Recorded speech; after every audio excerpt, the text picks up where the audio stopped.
Rejoice!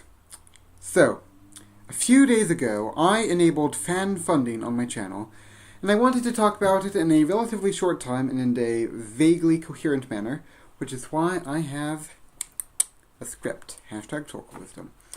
Now, I have seen the subject of donations dealt with in two ways. The first is the way of the Twitch streamer, a fellow who has all sorts of distracting, glitzy pop-up messages, and perhaps even welcomes his donators to some special tribe in what seems to lower the viewing experience for everyone else. Conversely, you have the individual who decries the commercialization of their beloved hobby and removes donations entirely, protesting that they do YouTube for the joy of it, not for any monetary gain. While that position certainly has its allure, it seems to me that, insofar as donations may help one's channel grow, prosper, and continue to, hopefully, provide joy to the masses, people should have the ability to support the content that they hopefully love. Therefore, I have sought a middle path. Following somewhat the example of the Hearthstone streamer Kripparrian, I have decided to enable fan funding through YouTube, with no proclaimed direct benefits to the donators themselves aside from, apparently, the ability to gain a special tag when posting in my channel discussion section. Ooh. With no obligation placed on the viewers to take any action if they either cannot afford or simply do not want to throw money down the pit of a derpy college student's bank account, and no obligation placed on myself to take any action as a result of donations, with the one caveat that I shall, at least for the time being, use any donated funds directly for the betterment of the channel, whether that be through a better computer, better software, or better games to LP in my own beautiful fashion.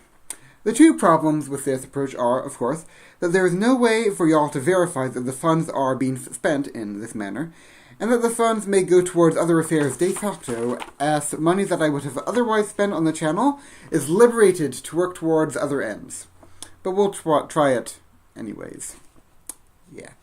Lastly, one may wonder why I am using YouTube fan funding rather than the more traditional Patreon service. This is for three reasons.